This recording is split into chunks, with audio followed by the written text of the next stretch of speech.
Hello friends and welcome back to the channel. In today's episode we'll make some monkey bread. Apparently it's called monkey bread because it's made up of little pieces, so when you're eating it you're picking it apart like a monkey. But regardless, if you're a monkey or human, this bread is delicious. It is so soft and fluffy and it comes apart so easily. It is the perfect sweet tear and share bread. Each piece is coated in a spiced sugar and butter with layers of butterscotch sauce in between. It's amazing. And as always, you'll find a full detailed recipe down in the description box with metric and imperial units. So let's see what equipment we need. We'll need a bowl to make our dough in, you'll need scales, dough scraper, a temperature probe, you'll need the loaf tin, and a little pot to make your sauce in. Now on to the ingredients. We'll need some strong white bread flour, milk, a whole egg, yeast, salt, sugar, soft butter, that's for the dough. We'll need some more sugar, melted butter, ground cinnamon and ground cloves. For the butterscotch sauce, we'll need some more sugar, butter, double cream and a little bit of salt. So you got the bread, the sauce and the sugar coating. There's definitely a lot of sugar in this recipe. So first things up, let's make the sauce. Grab a little pot, add your sugar, the salt, the butter and the double cream. And this is the simplest thing ever. Just bring it over to the hob top on medium heat, bring it up to the boil and then boil it for 1 single minute. And that's it, it's done. If you cook this for too long, it will thicken up too much as it cools down. It will be very difficult to use, so you don't want that. So just bring it up to the boil it for 1 minute and get it off the heat. This smells so good. It's definitely setting the tone for what's coming up. Now pour your sauce into a bowl and cover it up with cling film. Make sure it's touching so you don't get skin on top. And then just leave it on the side. You don't want to refrigerate this. This should be at room temperature. And speaking of temperature, I'm going to use cold milk for the dough. Because we're kneading it by hand, it's going to warm up. And you don't want your dough to be too warm. Now grab a bowl, add your cold milk, then the yeast, salt, and the sugar. Also add the egg, but we're not adding the butter yet. That'll come a little bit later. Now give it all a good mix. You want to dissolve any large sugar or salt crystals and hydrate the yeast before you add the flour.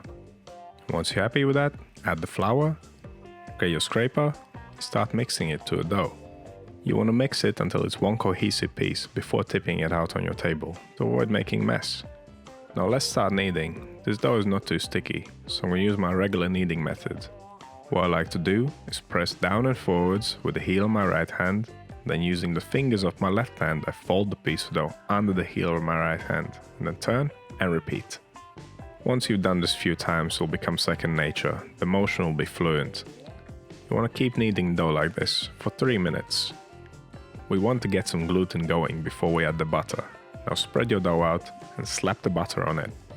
Now there's no pretty way of doing this. Just slap it on there, fold it in, squeeze it in. You want to force the butter into the dough basically. Because we're using quite a lot of butter, this is the right time to add it. Adding the butter right at the beginning would make it very difficult to develop any gluten in this dough. And if you want to learn more about adding fat to a dough, I got a full video on that in the link in the top right corner. Now like I said, squeeze the dough together, mash it up, do that for around 30 seconds and then just continue kneading as you were earlier. And don't worry if you see this sticky mess, that's normal. Don't get discouraged, just keep kneading it and it will start coming together, I promise. And once in a while if you want you can scrape it up with your dough scraper and then keep kneading. There's not really a special method to this, just keep kneading it and it will become nice and smooth. So around 4 minutes after adding the butter, the dough is ready. Take the temperature. 25 to 26 degrees Celsius, just about right for this. We'll cover it up and leave it to ferment for 1 hour. And after the first proof, we need to give it a fold. Folding benefits the dough in a number of ways. We'll equalize the temperature, we'll degas it, and we'll create extra layers in the dough structure. To perform a fold, pop your dough out on the table smooth side down, then flatten it out and fold the edge over the middle, going around in a circle until you reach the point where you started. Then flip it smooth side up again, tighten it against the table, and that's the fold done. You can also pinch the seam together at the bottom. It's a simple step, but it's quite helpful. Now pop it back into the bowl, make sure the smooth side is pointing up, cover it up again, and leave it to ferment for 1 more hour. And of course if your dough is colder, it will take longer. If it's warmer, it will take less time. Adjust the proofing times accordingly. But this one has puffed up quite well during the first 2 hours. so I'm ready to shape it. Now dust it lightly with flour, and then using your scraper, we're going to cut the dough down in many little pieces. So first what you want to do, just using your hands, press it out until it's nice and thin. You want it to be the thickness of your finger. But it doesn't have to be perfect, don't worry about it. This kind of bread is definitely not about perfection. Now grab your scraper and start cutting it down into little pieces. You want them to be around 2.5 centimeters, it's about 1 inch. And again, they can be bigger, smaller, whatever, it's up to you. This is the way I like to do it. Cut it down into strips, and then cut the strips into little pieces. It might look like a lot of work, but it didn't take a long time at all. Now we're ready for the next step. You'll need a large plate or a tray to fit the dough on. Then grab your melted butter and a fork. Make sure the butter is not boiling hot. You just want it to be runny. And now dip each piece of dough in the butter. And you can do more than one at a time. But definitely use a fork to fish them out of the butter. Because if you use a spoon, you will run out of butter halfway through, trust me.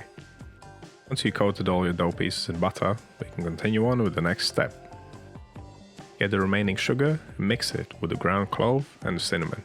We'll use this mix for coating the dough, and the layer of butter will make it stick. Now get your butterscotch sauce as well, because we are ready to assemble this loaf.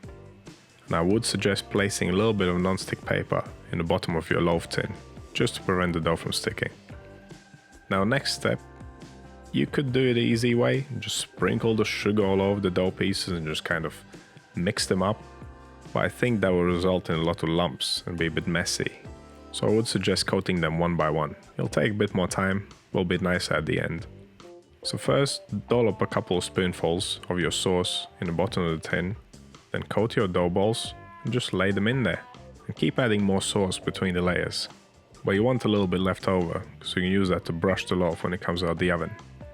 And that's how you assemble monkey bread. I also have a video on a savoury version for this, made with garlic butter. That was also really nice.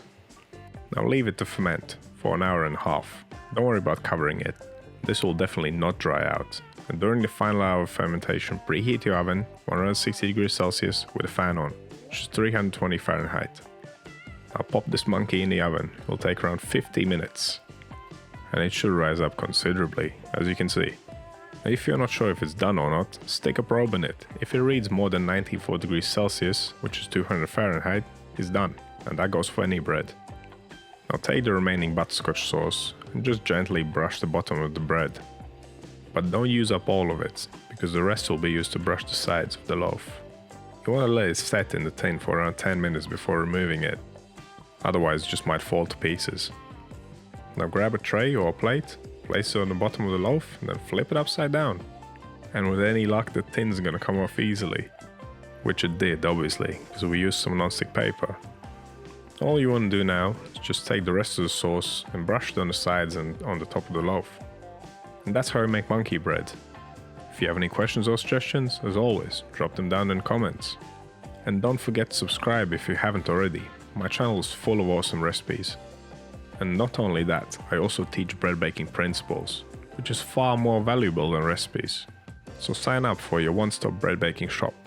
Thank you for watching, and I'll see you in the next one.